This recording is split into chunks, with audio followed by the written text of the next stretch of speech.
What's up, guys? Thanks for hanging out with me. Welcome to another episode of the Liberty Revolt. My name is Bucky Dillon. I just got home from work, so I'm proud to say this episode is sponsored by Pride Roofing and Construction. Guys, if you are in the northern Colorado area and you're looking for a free, no obligation roof inspection, perhaps even a winterization. So, what's winterization?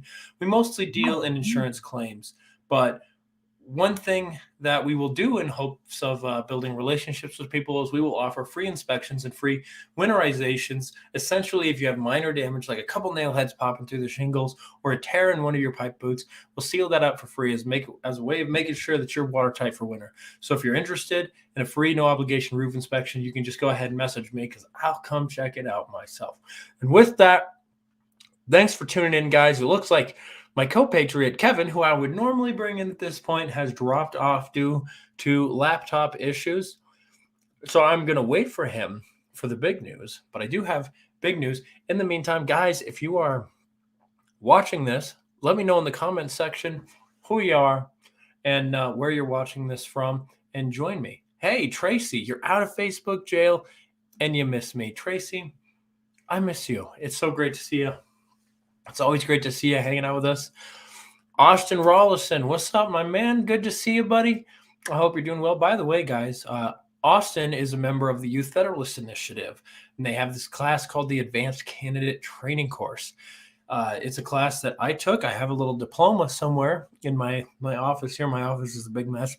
But what they do is they take people in northern Colorado who are interested in running a political campaign or being a candidate themselves or being engaged in a political campaign or just learning more, and they train them how to be effective in doing so. I took the class. I learned a tremendous amount from it. Dan from Adams County, what's up, man? So good to see you. Hey, Dan is talking about leading the Adams County Libertarians. Someone you should definitely check out. You should definitely get with Austin, Dan. Austin is actually a great resource. Him and Kavika and Evan are all involved in the Republican parties down there. And I know I say that, and you're probably like, Republican, right? But they actually are a tremendous resource. They've actually been very helpful for me in doing what I'm doing up in Weld County. And they're friends with me. They're friends with Kevin. So they're another great resource. If you're interested in learning how to effectively coordinate your local political party, talk to those guys. And shockingly, they're absolutely down to help out libertarians. Summer Joe. Hey, Summer. By the way, my daughter's name is Summer. Do you know that? I've had that name picked out for my daughter since I was in elementary school, 5th grade. Yeah. Yo, audience, I also need to come up with a nickname. This is the one I have right now. Hold on. There we go. That's what I have for now. I don't think they can see it. Oh, you do? Yeah, you don't. I don't think people can see our names. There you go. Oh, there you go. Our name. Yeah. All right. So, Kevin, yeah, you're my go-to guy when it comes to informing me on what's going on in the world, because I don't listen to the news. I don't listen to news commentary. I am so booked with everything that I've got going that I literally have no idea what's going on outside of me and my little friend group. So why don't you tell us what is going on in the world? Is there any particular trial that we should be paying attention to? This last month is like, I don't know why, but our justice system is really seeing some fun crap right now. For those of you unaware, the Ghislaine Maxwell trial is currently in its second week. It is not looking good for her. It's not looking very good for her at all. The Kim Potter trial is currently ongoing, entering day 5 right now. Kim Potter, for those of you who are unaware, was the cop last year who was involved in a traffic stop, shouted taser, taser, taser, and then shot a black kid. You have what were some of the other ones? Oh, yes. You have the Alec Baldwin issue coming up, which is really one of the funny ones. But yeah, it's very interesting right now because we're also getting ready for the Supreme Court's decisions to come out next year, for which they're hearing oral arguments right now. And ladies and gentlemen, it seems to be Roe v. Wade is going to be disappearing. They are going to be. Does that mean there's going to be no abortions in the United States? No, it's going to mean that states get to make laws on it. Roe v. Wade, for a long time, since it has basically gone in, has, let's just say, been scrutinized by legal scholars. There is no intellectually honest legal scholar that looks at Roe v. Wade and says this was good legal precedent. There is absolutely none. It's made the conclusion that has come to is an amalgamation of various different amendments, your right to privacy and stuff like that, from the Bill of Rights. And what people don't really understand, it's not really about the woman's right to bodily autonomy. It's about the doctor's right to perform surgeries and perform operations. And for a long time now, people have really understood that Roe v. Wade was going to be, it was up for debate. It was up for a very stringent debate, which is why the left uses nothing but emotional appeals for it. However, the one that's going to really, that is potentially under fire as well, is Casey versus Planned Parenthood, which was decided, I believe it was in 92. And that is the one that's looked at abortion and said, all right, viability is the number one determining factor. If it's viable, then you can't abort it. If it's not viable, then you can, kind of deal, is kind of what they tried to get at. But it's looking like Roe v. Wade is going to go away, and the leftist media is not going to be honest about it in the slightest. They're going to drum up as much political controversy around it as possible, despite the fact that what's going to happen most likely is even John Roberts, at this point, the worst justice on the Supreme Court, even he's like, all right, well, it's looking like he might take the 15-week stance. Like, after 15 weeks, you can't do it. The line that he used, and that I commend him for tremendously, is he said there are only two other countries in this world that have the kind of abortion laws that we do: North Korea and China. They're the only two. And that's probably not good company to be in. If you look at Europe, there is the most strict American state about a year ago. If you took the most strict abortion laws in here, they would be the most lenient in Europe. That's how insane our abortion laws are. And Roe v. Wade is going to go away, and most likely, or it's going to be severely, severely knocked back. And it's going to be very interesting to see what the reaction is. So what's your opinion on abortion? Personally, I believe that life, like just being intellectually honest, life begins at conception. However, I understand you're never going to fully be able to get rid of it. Therefore, it should only be for the most extreme situations, rape, incest, and health. And those are to be determined by doctors. I do not see, the thing is that the reasons why someone would get an abortion, first and foremost, you could have not had sex, but hey, we have a right to pleasure. You could have used contraception, but hey, we have a right to pleasure. You could have used, you could carry to term and adopt. There's lots of choices to be had that don't involve killing someone that has done you no harm. And for the arguments of poverty and stuff like that, I go, fine. If you're going to tell me that it's okay to kill someone because they might be poor, then why don't you take a gun? Bomb North Korea, Well, just take a gun and solve LA. You could solve LA's homeless crisis really quickly with that mentality. You could, it's also a eugenics program, because like the old justifications for it was, hey, abortion's good because it lowers crime, right? It was because they say that they have hard evidence, or so they say allegedly, that like 20 years after these abortion bans were put in place in certain areas, that the crime rate went down right around the age that young men would have been engaging in crime. And I'm not saying that's a fair justification. Yeah. I'm saying, is that true? There is something to be said for the fact that when you kill half of all black people conceived and not really a quarter of all Latino, it's like a quarter of all white people conceived. When you have less people, there will probably be less crime. When your birth rate declines because you're killing the unborn, you're probably going to see less crime. So, and then it gets down to, okay, so Minority Report, right? Are you allowed to be punished for a crime that you haven't committed but might commit? No, you're not. You have to commit the act. I don't just get to. You don't just get to. Let's say, for instance, you were able to identify the sociopath gene in a child before they're born. Do you get to just kill all the sociopaths before they're born because they have a higher likelihood of being violent? No, you don't. The other argument, what if you find out your kid's going to have Down syndrome? Are you going to abort them? Well, I think that is one of the most dehumanizing things ever. When we had Olivia Murray on, her and I are on a lot of the same wavelengths, except she is a much better person than I am. So, yeah. I don't know about you. Do you think a lot of especially when you hear men who talk about, yes, there's Olivia Murray's book. It's very short, but it's very concise, lays out arguments very well, very quickly, and it's an easy read because, in all honesty, the arguments aren't very good that the left makes. But let me ask you this, Bucky. What do you think the motivating factor behind why there's so many men that are on the pro-choice side? Why do you think that is? Because they want to have reckless sex, and they don't want to have to worry about the responsibilities of being a father. Yeah. They don't even want to think about a relationship with a woman. Men just want to go out there and just they want to see how many locks their key can slip into, and they don't want to pay for any of the consequences that could come from that. Nope.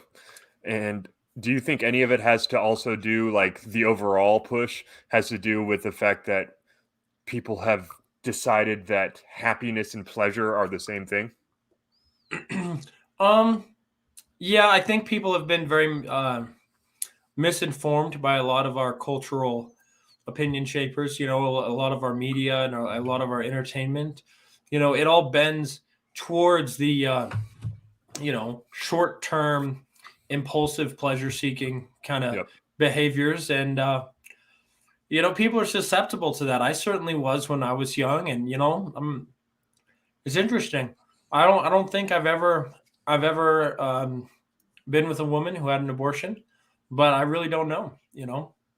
I don't think that it's just I just outside of rape, incest, and health concerns, I cannot think of a good justification. Like, if you can't have kids, a moral or you're worried, justification. I can't think of a moral justification. Exactly. I mean, I agree. I think the pro-life argument is scientifically the right argument, and I think the more science gives us the ability to look deeper into things, the more we are going to discover it is indeed its own life. And really, at what point can you draw the line, if not at the moment that a independent life form comes into existence? But abortion for me is really one of those issues that I'm quieter about, that I'm less concerned about. I'm certainly not one of those show up to the Planned Parenthood and rally outside with signs and stuff kind of guy.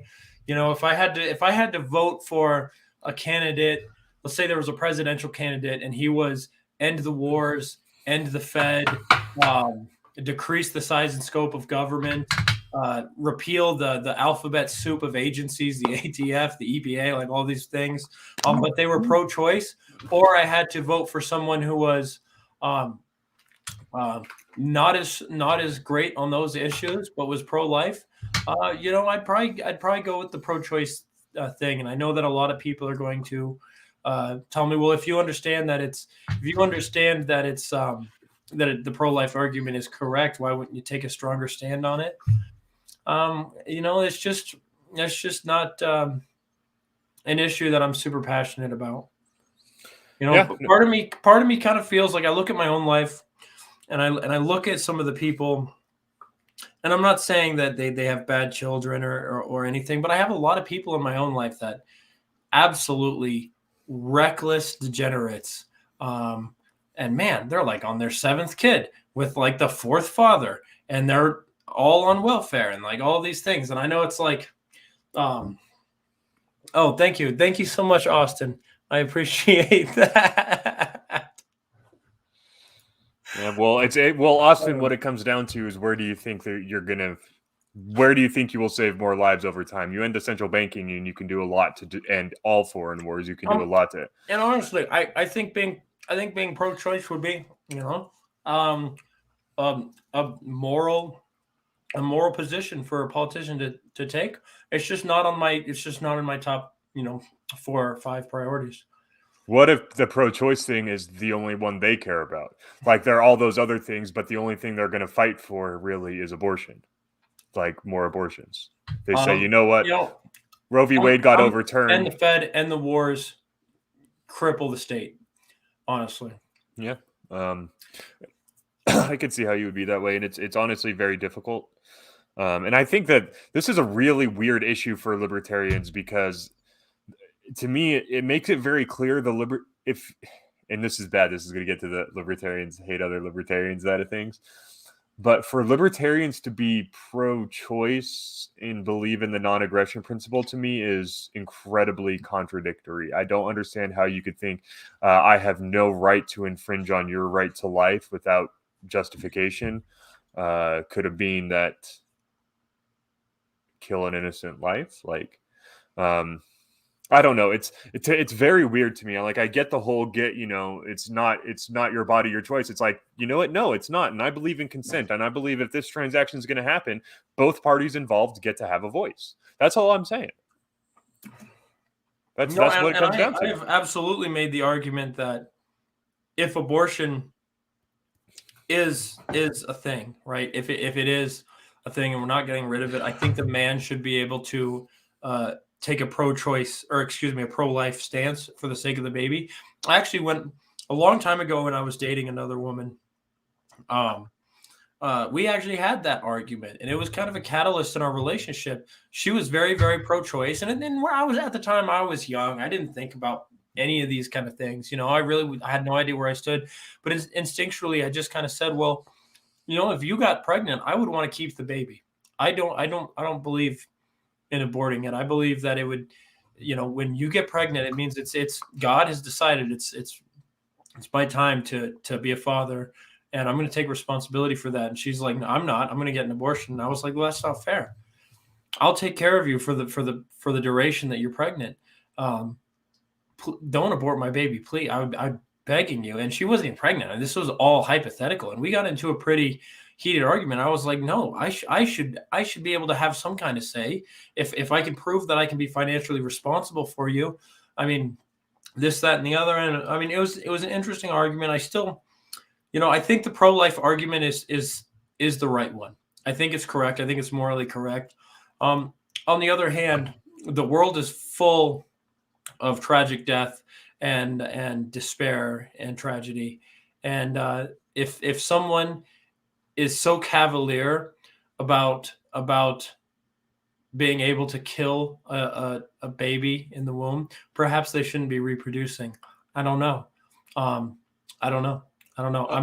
pro-life, but I'm not like shout out, a young girl walking into the abortion clinic, kind of pro-life. And when I see the countering protests, when I see the pro-choice protesters on one side and I see the pro-life protesters, I gotta say the pro-choice ones kind of terrify me. The shout your abortion people, the late-term abortions now people. I mean, that is like awful. That is awful. It just turns my guts. So, I don't know. I think being pro-life is a plus for me when it comes to like a candidate. I think when it comes to voting specifically on legislations, I'm going to vote pro-life. But it's certainly not an issue that I'm going to make the focal point of my thought and my fight. For me, it comes down to the fact that, look, being pro-choice, pro-life doesn't matter for me on a candidate. It's down to the individual community level. However, a candidate can affect the Fed. If we're talking the president here, there's pro-choice versus pro-life. I don't care which one the president is because it doesn't freaking matter. The communities are what matters, and the states are what matters. But a president that wants to end the Fed, that wants to dissolve the ATF, DEA, CIA, FBI, wants to get rid of all of those. CIA, I want to talk about that one very quickly here. in the pedophile ring that's been exposed. Okay, but before we get too far, finish your thought on abortion, and then I want to make a special announcement to the people. Yes. Okay. So to me, it's just the pro-choice, pro-life. It should be pro-community, and your community should be one where a woman does not feel the need to have an abortion. She either feels that she has the support she needs in your community, or the community's done enough educating the children enough that they're not having unprotected sex, or the community's done a good enough job of not ostracizing women that get pregnant out of wedlock. That's on the community. And so, I agree. I think you start with the community, not the act itself, because it kind of is a downstream kind of feature. Yep. So that's why I would say that it's more important for me if a candidate. I prioritize a singular candidate can affect the most. That's what I prioritize the most. So the flourishing of people. Yep. So yeah. Speaking of the flourishing of the people, guys, we have a special announcement for you. Starting this upcoming Monday. What's the date on the Monday? What is it? The 6th right now? Should be the 13th. Now it's like 13th, December 13th. Okay, starting on the 13th, Kevin and I will be hosting the Liberty Revolt every morning from 7 a.m. to 9 a.m. on 1360 KHNC. We will be hosting the morning show, and we're very, very excited about it. I have given up all of the money that I was making from the radio station and more, and all future earnings up to a certain point that I'll be making from the radio station to cover this time slot. And we're very excited. We got great people who are going to be coming on with us. Leslie Hollywood's already excited about jumping in on us. For those who don't know Leslie Hollywood, strong pro-liberty activist in the area who heads one of the strongest pro-Second Amendment organizations in Colorado. Very smart. She really knows all the ins and outs of what's going on in Colorado politics, and that's what we're really going to be focusing on is Colorado politics. Yep, we got Russo's already said that he'd love to come on every once in a while. Absolutely. We got we're going to be working actively with Northern Colorado activists, but not only that, but liberty activists across the country. It's not. Because it's going to be a morning show, it is not going to be specifically local news focused, but we are going to be doing our job to stand by what we say when we say local news is the most important. Local is the most important form of politics there is. However, we will definitely be talking about the national side of things. And more importantly, ladies and gentlemen, it is really important to just mention again how much of this Bucky is responsible for. He has done an incredible job convincing the radio show, the radio owner, to get it to give us the opportunity. He has raised tons of money within the radio station itself, and he is sacrificing all of his income that he gets from the radio station to make this happen. This is an absolutely huge opportunity, and we are going to do our best to give you the content that you deserve. And at the same time, if you guys know anybody who's looking to help sponsor the show or wants to help contribute to the show, please send them our way. We need all the help we can get on that side of things, because this is a tall order. This is primetime morning news, and we're just two guys. Yeah, I mean, to put it in perspective, this radio show costs $100 an hour. It's 2 hours a day, 22 days a month. So it's costing us about $4,400 to do this a month. $4,400 a month to do this radio show, and we're pretty close. We're pretty close, and the station is willing to work with us to get the rest of the way there. But we do have to get the rest of the way there. So please consider helping us out with that. If you're interested in sponsoring the show or becoming an advertiser on the show, you can certainly talk to me, and I'll tell you all about the opportunities there and why I think it's a great idea for the right kind of business and the right kind of organization. But aside from that, here's what you guys can do absolutely free. That would very much help us out with that. Tune in and tell us what you like and what you don't like. Engage with us in the comments. We're going to live stream every episode. Call into the radio show. Recommend guests. Recommend content. And if you know of things happening in Colorado that you think it's important that the message gets promoted, or the event gets promoted, or the issue gets promoted, send it our way. We're trying to create, we're both working guys. We're working around the clock just to be able to afford the show, right? So if you guys could help us just by saying, hey, there's going to be this great anti-vaccine mandate protest here in Larimer County. I want you guys to know about it and maybe promote it on your radio show. We would do that. We're doing it for the freedom-loving community in Northern Colorado, for all the people that I've mass added. I added you not because I plan to spam you or I'm trying to sell you something. I've added you because I genuinely want to be a resource for you, because I really am working hard to try to promote liberty in the area and try to connect with people and connect other people. My goal here is to create a hub of messaging and activism that promotes ideas that help people live up to and contribute to their highest potential and empowers people to their highest potential. And hopefully we could someday live in a world where abortion isn't necessary because people can put their lives together. Yep. That's what it comes down to. But it's this is, dude, we're getting a freaking rush hour radio show. That's 7 a.m. to 9 p.m. There's going to be hundreds of people listening to that one every single day. So it's a tall order. I hope we can fill it, and we can fill it with your support. Thank you. Yep, absolutely. And that's going to be that's enough hawking our Now tell me about this Ghislaine Maxwell trial. What's going on with this? So it has been, to set the stage, guys. It has come to our attention that there is allegedly an elite ring of pedophiles in this world, that some of the people way up the top of the food chain with almost unlimited political and financial resources have been using that power to exploit others for their own personal pleasure. And this has somehow managed to not only come to light, but to be then pushed back mostly under the rug. This is not getting the mainstream news coverage it absolutely deserves to get. I mean, think about the depravity of the ruling class. We have the world's most powerful people engaging in this child rape thing. Okay, yeah, well, it's sex trafficking, and it's not getting hardly any coverage. What's going on with this, Kevin? So there's actually a good channel on YouTube that's allowing it to be that's covering it. They are actually allowing coverage of this, and it's going to come out, but it's not going to be through your mainstream outlets. It's going to be through written articles and stuff like that, because they are trying to keep it on the down low. So it started last week. They brought in a bunch of witnesses. They brought in the pilot.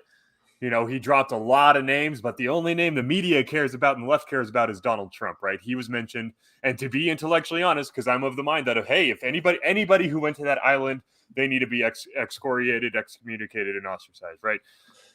Wood chippers are a good means for that. Absolutely.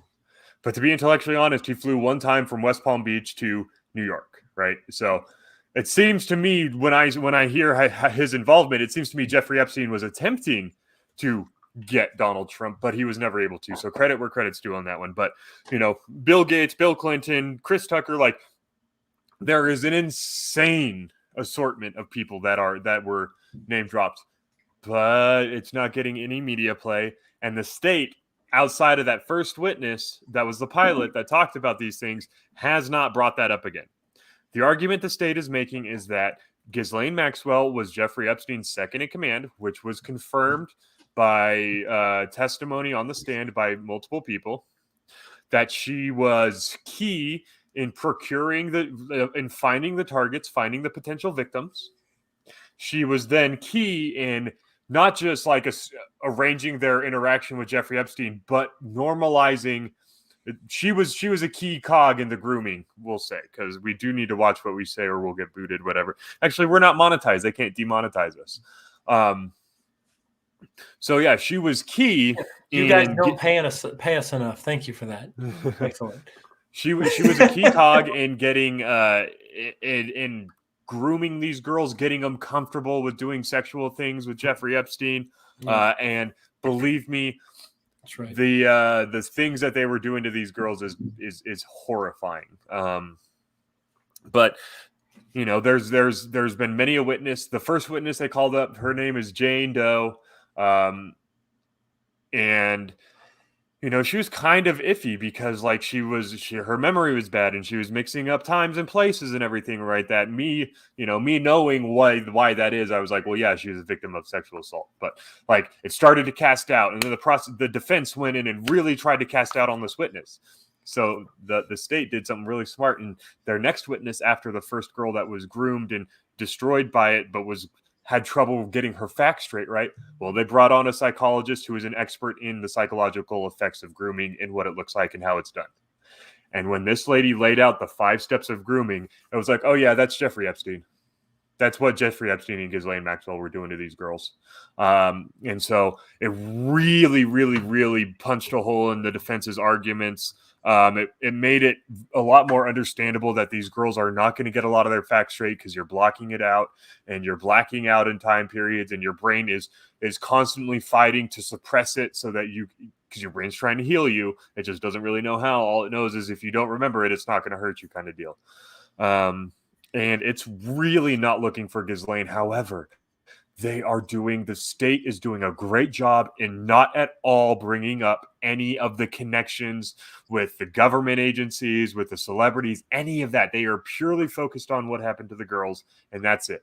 They are not going to talk about any of the people the pilot named on the stand. They're not going to talk about her Mossad connections, the MI6 connections, the CIA connections that came up. I think it's not a coincidence that right now they have huge CIA. There's a huge scandal within the CIA where they're finding out that there's a lot of freaking pedos in the CIA looking at buying child pornography on their computers. Right?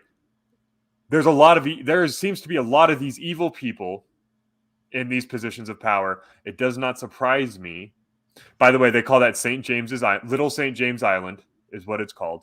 But there's a really good YouTube channel called Good Logic, and I'm going to put that in the comments here. Go check him out. He is doing fantastic recaps of it. He is basically the only lawyer in the viewing room for this. So the way it works is it's not televised nationally, but it is televised to an extent. You go in early, you get allowed in rooms where there are 2 TVs set up, 2 cameras, one watching the courtroom, one watching other things, but there are people that are there hearing this.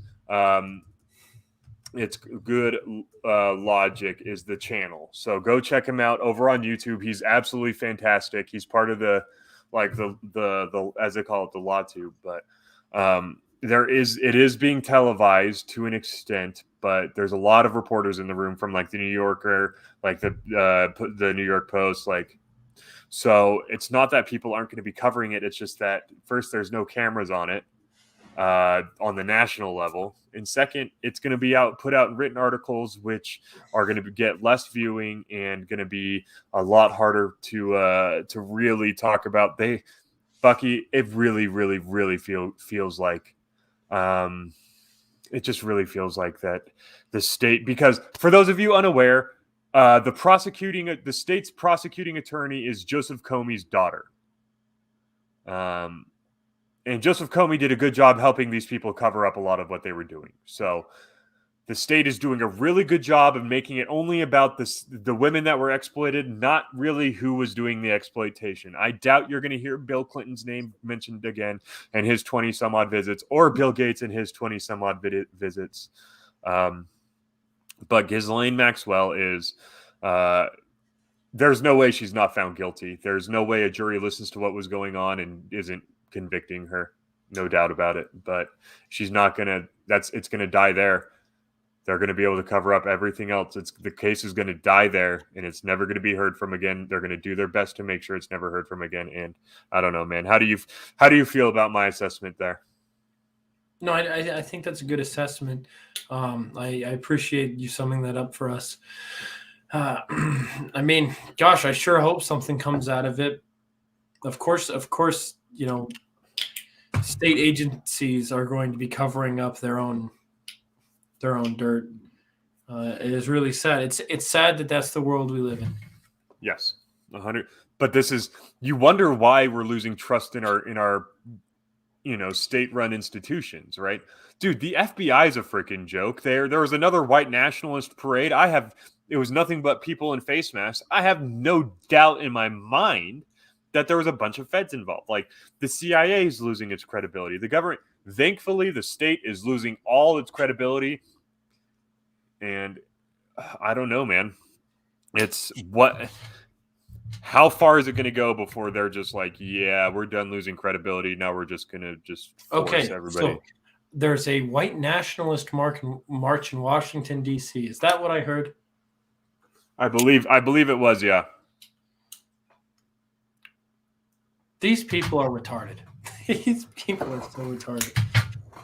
The only redeeming feature is that there's so few of them and they're so easy to tarnish, right? These people are retarded. These people are retarded. But it just seems as though there's such a market for the proliferation of their existence. You know what I mean? It just seems like the supply of white nationalists can't keep up with the demand, both on the side of like woke lefties and on the side of government agencies who want to justify more surveillance state. Yep.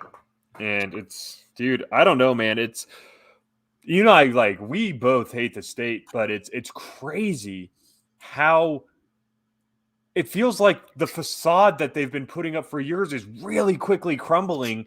And I'm just worried that not enough people are going to see it as it's falling, and they're going to be able to put it back up again before anything positive actually comes from it. And this is why the liberty movement's so important right now. Yeah, I mean, people are, I go door to door, both for the radio station and for this roofing company. And I talked to a guy today, he had a "Don't Tread on Me" flag in his garage. And I was speaking with him and I was like, I kind of mentioned it. I was like, hey, yeah, I appreciate your flag, man. And he's like, yeah, my wife's been a lifelong Democrat, but this last 9 months has turned her around. Yeah, a lot of people. The Kyle Rittenhouse trial, man, there's a lot of people that watched that trial, like even parts of it, and were like, this does not line up with what I've been told about this kid at all. At all, not in the slightest. I had friends who legitimately thought he shot black people. Yeah. It's like, no, never. No, what he shot was a child sodomizer and a woman abuser. And why what he shot was people attacking him. Yes, he shot the people attacking him. But what it comes down to is that when the news came out, the media chose to destroy and defame the kid who blatantly and obviously attacked him, rather than being like, yes.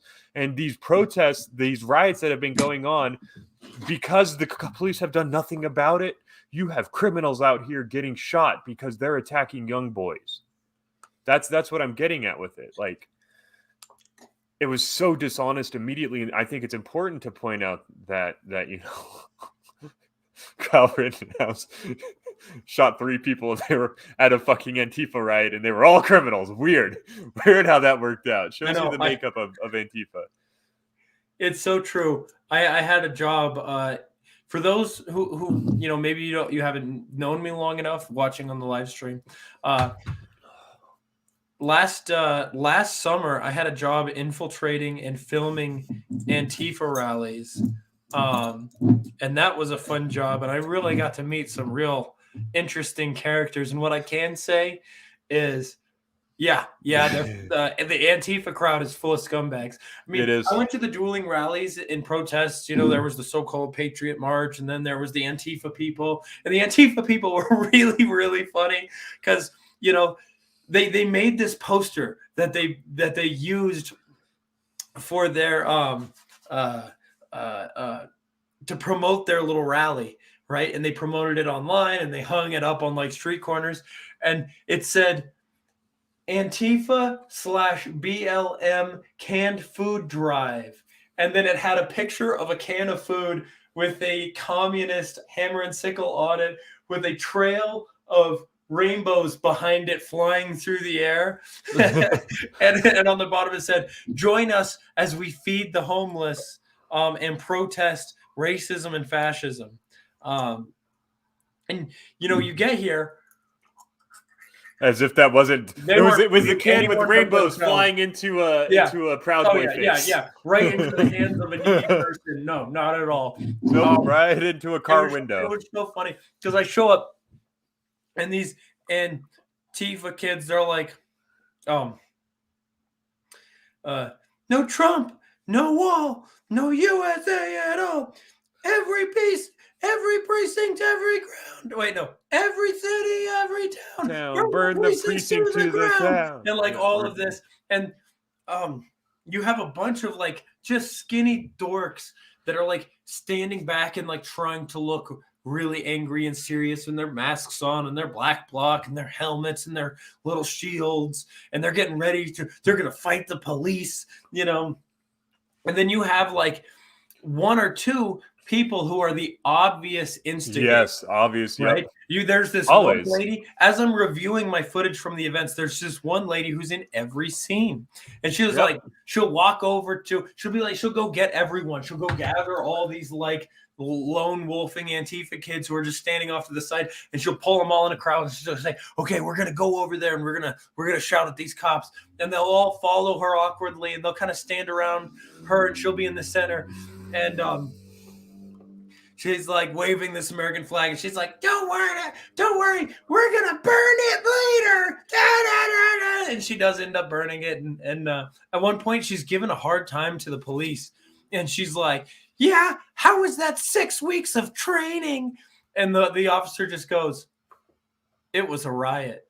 And even the Antifa kids had to giggle at that one, man. It was good. But then they would line up, okay?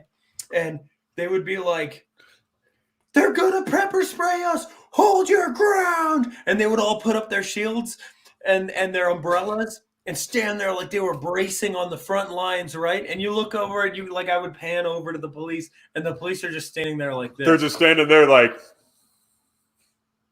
oh. They're just shaking their heads at these idiots, right? And then like one of them would work up the courage to like take a piece of canned food and like hide behind all the other ones and launch it over the group towards the police, and it would land like 15 feet short. And then one police officer would like lift up his pepper gun and like shoot the ground like 15 feet short of them, and they would all panic and put their shields up again, and oh my god, right? And this went on for a while. And then and then on the other side you had the so-called patriot people, and I mean they were pretty harmless. Some of them were openly armed, and a lot of them were like wearing like camo and boots and the vest, and even they're both LARPing. They're all LARPing, dude. They're all LARPing. They're all a bunch of LARPers, dude. The dudes on the so-called patriot side, I saw a handful of bikers who are pretty tough-looking dudes. Yeah. I saw one guy who was like one of the lead organizers. He looked like an ex-Marine or something. Like, I guess not. There's probably some pretty badass dudes. Like, there's probably some pretty badass dudes. No, there was definitely like some veterans and some bikers and stuff, but they were LARPing, dude. There was GI Grandma. She's like this, like 60-year-old woman comes marching out of the protest, out of the so-called patriot protest. She's got her helmet. It's like falling off her head, or like little white hair, and I just wonder. You have the guy who's like in like the motorized wheelchair thing. He's like rolling around. He's got these big flags on it, and everything. And he's got like all these like oh fuck you, like I'll fuck you up kind of like tough guy shirts and stuff. And you can tell like this guy isn't fucking anything up. Like the only thing he's fucking up is a bag of Cheetos, And I mean, you got the Walmart warriors over there. But that's what you're talking about. I talked to some of them, and they seemed like well-meaning people. They were there chanting USA, USA, and I'm sure they weren't attacking anyone, saying prayers and stuff. I mean, they meant well. They're just kind of funny, right?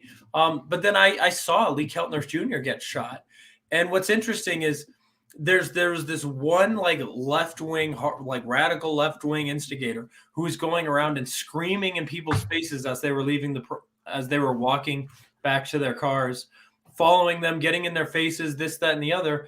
And of course, because Helen Richardson, who is a much better journalist than I, Yeah. realized that there were specific instigators, and you should follow those instigators because that's Yep. where all the good filming is going to be. Was following him, and it ended up being like right there as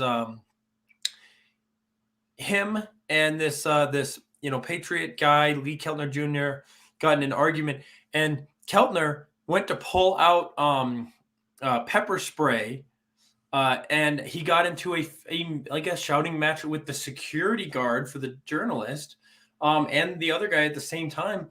And the journalist pulled out his gun and shot him on the street, like right in front of me and Cole. We were like, oh, we were literally interviewing one guy because we're bad journalists, and we walk over there, and yeah, the security guard just right as he was pulling out the mace, the security guard pulled out his gun, and they pulled it out at the same time and shot each other. Yep. Well, I had to go to the police station, but then the Antifa kids come around and they assumed that like one of the right wingers shot somebody, and they started screaming at the police like, "Why don't you do something? Arrest these right-wing extremists, blah, blah, these blah. fascists, these homophobes, yeah, arrest these fascists," they're screaming at the police. And like, once they found out that it was like one of the like Patriot people that got shot, they were like, "Oh, okay, cool, good. Yeah. Okay, good. Yeah. He deserved it, yeah." And it was really funny because while I'm there filming, right, I'm dressed in a button-up shirt and nice slacks and nice dress shoes. And I've got a little camera on me. And I'm just walking around filming, like very obviously, I've got I literally had a badge that said that I was with the press. I had a little press badge. And I'm walking around filming, and these Antifa kids would like, "He's trying to secretly film us. Oh, he's trying to sneak through the crowd and film our faces." Yeah, but it's a secret. And then they would here. run Yep, over. this Dude, is and I would be surrounded by like 6 of these people. And the guy who's yelling at me for filming them is holding he's filming me with his phone here. He's got a GoPro strapped here, a GoPro strapped here, and a GoPro strapped to his helmet. And he's sitting there like with like 4 cameras pointed at me. His buddy is filming me. Somebody else is filming me. I'm surrounded by cameras, and they're going, "Why are you filming us, bro?" And like, I'm like, "You guys are fucking retarded." He's like, "You're dressed like a cop." And I look down at me in my button-up shirt and my slacks, and I look over at the police officer like 20 feet away who's in full riot gear. And I'm like, "Really? I'm dressed like I'm one of the cops? Like, really?" And they're like, "Well, you're definitely not one of us." And then they just like fuck off and go do their own thing because they're not going to do anything. They're a bunch of pussies. Yeah, dude. They're really always bad wonder. people. They're hateful people. They're the most hateful, intolerant people I've ever met. I wonder, because they're supported by all these politicians and stuff. Does the ghost of Vladimir I. Lenin like come into him like, "Ooh, don't forget when you have the power, line them on the wall." Like that's what they did, like during the Bolshevik Revolution, the revolutionaries. Oh yeah, no, were first to have to line up. Hey, you guys, they're the useful idiots that eat up all the propaganda and get all enraged and go out there and tear shit down. And then when they're no longer useful, they're either promoted to the killing squad, or they're done away with themselves. Which is why you have to ignore them here, because you'll never appease them. The reason they were the first ones lined up is because, oh, look, you think the guys who love going around and throwing bricks through windows aren't going to keep loving throwing bricks through windows just because there's another government around? No, like they're going to keep throwing bricks through windows. So just freaking ignore them. Oh yeah, that's definitely something I noticed. The moral propping was secondary to they were here to scream at the police and throw rocks at people. They were there to shout at people. Yeah, exactly. And their moral stances were far down the line of why they were there and who they were. Oh, dude, they're just there to wreak havoc because they don't even. There's no logical. You have Antifa, anti-fascists, protesting and attacking protestors that are there, going against government mandates of private company consumption. They go out and they go, "How dare you stand against this vaccine mandate?" It's like, hey, stupid. Like, I wonder, like, do these guys actually know what fascism is, or do they just think it's white people they don't like? Because as Mr. Benito Mussolini, and no relation, as Mr. Benito Mussolini says, fascism is the subtle blending of corporation and the state. And that is exactly what you're seeing from most facets of our government at this point. But Yeah. With the entire idea of the vaccine mandate is, by definition, fascist. You do not get your rights unless you consume this private company's product. That is the most possible blending of corporation and the state. And it's like, you can't even be logically consistent enough to realize you're being manipulated. Like these. Oh, absolutely. I wish I was that dumb, because then I'd have an excuse for why I did so bad in school. Yeah, the same people who were on the Bernie train, like, down with Big Pharma. Big Pharma's corrupt. They're lobbying the government to protect their profits. Right? Are now going, just take your vaccine, bro. Do it for others. For the collective good by will of gun. It's like, I mean, in all honesty, I feel bad because I trust the science. Yeah. I feel bad because clearly someone went around and smacked them while they were throwing these around. They must have got hit by bricks themselves because they forgot how much they hate big pharmaceutical companies. I didn't forget that. I am still well aware of how much I hate big pharma and the regulatory capture that's taken place within the industry here in America. But they seem to have not. And it's really crazy because I think a lot of it has to do with the fact that they want us to be as scared as they are. And I'm going to be a little bit serious on this note. It does come a lot to, I believe, there's really subconsciously a drive. They are angry that we are not as afraid as they are. They are angry that they went out and they did this and we didn't. They listened to I'm not talking just Antifa. I'm talking people on the left in general. They are angry that they gave in and went and did this and we didn't have to. They think we should have to as well. They took the risk. We didn't. They took the risk by getting this. They think we should have had to too. It's not fair that we didn't, because they did what they were told. It's so, like, you know, that little circle that says I have a healthy distrust of authority and I got my vaccine. I want to start one that says I have a healthy distrust of conspiracy theories and I'm not vaccinated. Yeah, exactly. It's like, I'm not, like, you know me. I go on and I talk with an actual conspiracy theorist for 2 hours every freaking Wednesday on the radio. Yeah. And you know what? The thing about conspiracy theories is that there is a reason why they are so denigrated. That word was started by the CIA to make so that when you label something a conspiracy theory, it loses credibility. The thing is that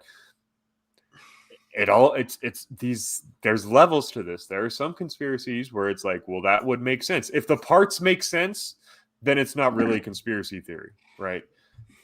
The Earth is not. If you try to tell me we didn't actually land on the moon, and your conspiracy claim requires at minimum 300,000 people to be in on it as well, then no, I'm sorry. Like that doesn't hold salt. That does not carry weight. But if your conspiracy is that government officials who are paid by pharmaceutical companies more than anything else, the media, and the media, Big Pharma is the largest lobbyist of both the media and our legislature. So gosh, I wonder why our media and our legislature is talking about mandating the products that they produce. This is how you know COVID isn't that bad, because if it was as bad as they try to make you think it is, they wouldn't have to try to make you think it is that bad. And they know it's effectively harmless for them to stand behind their pharma overlords. You know, the Martin Shkreli's, who'd have thunk was probably the most ethical pharmacist. To hide behind the experts, isn't it? Yeah, well, but it also comes down to it's relatively harmless, because it doesn't matter either way. You can do a lot by forcing everyone to get your vaccine, right? by forcing everyone towards your corporate overlords.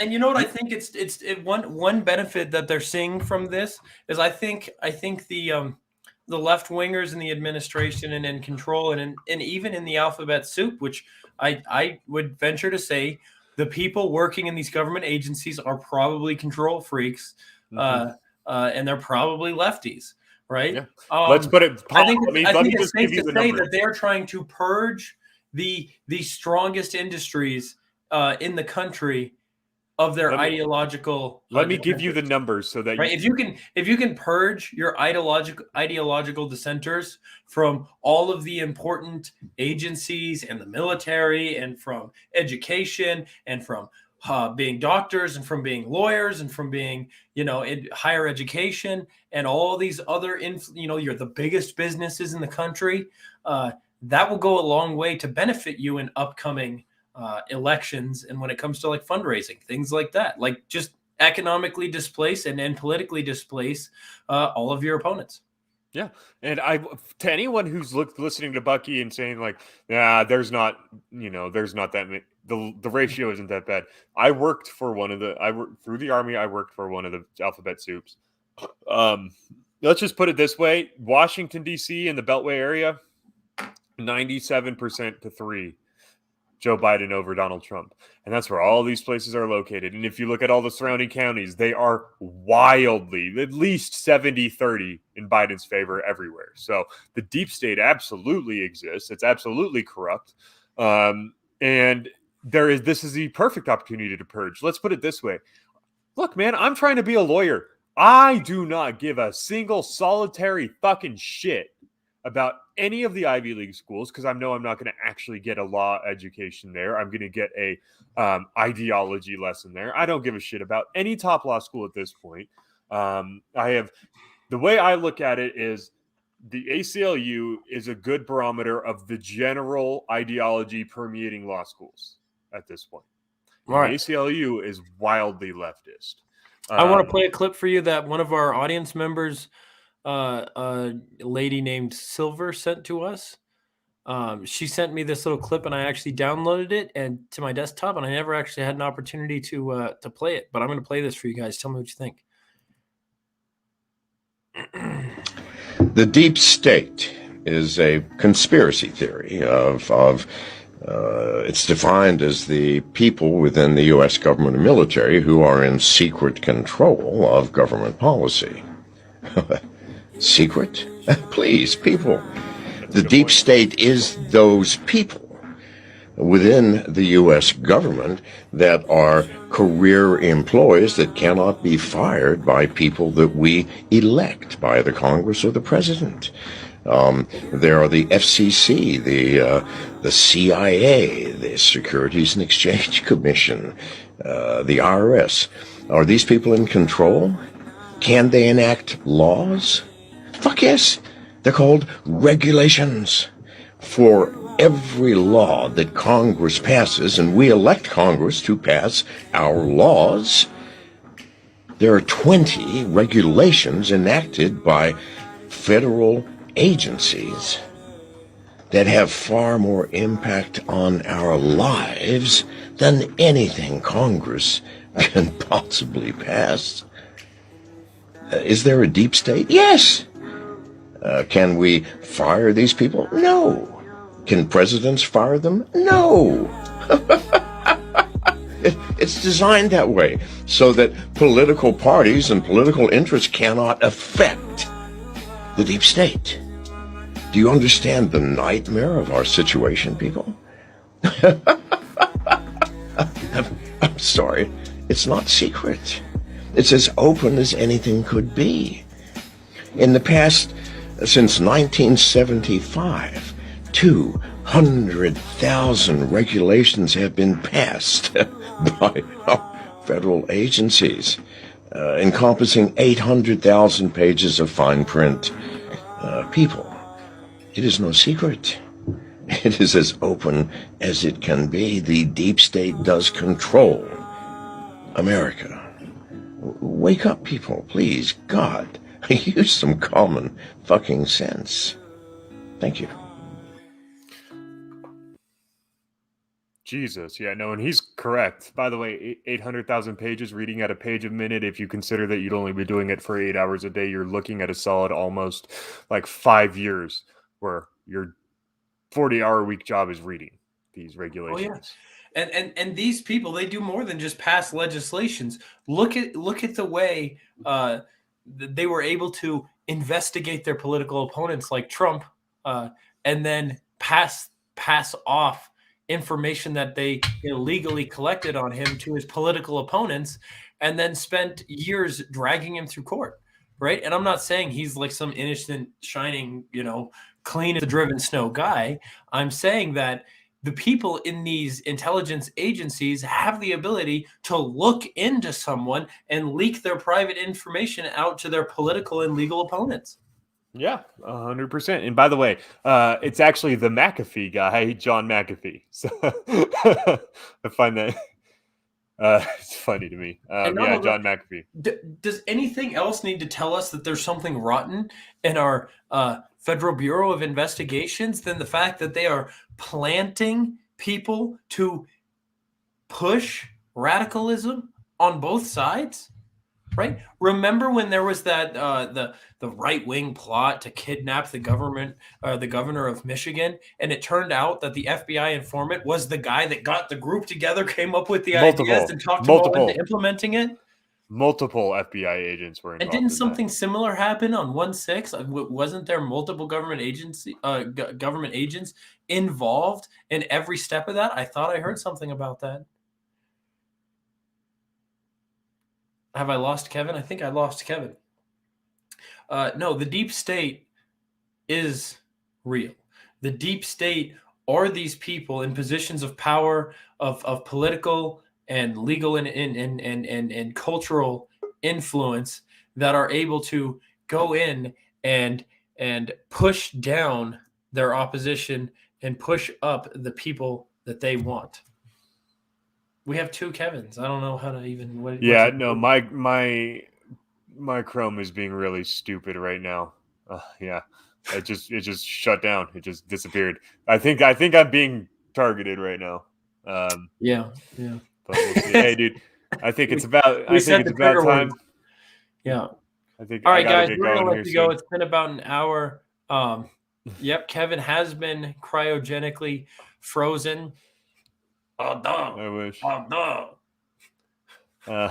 I wish. Shit. The excellent Jabba the Hutt says he will not take Kevin for 20,000. He would like 50,000. I'd be lucky if somebody gave up a bag of potato chips for me. Detonator.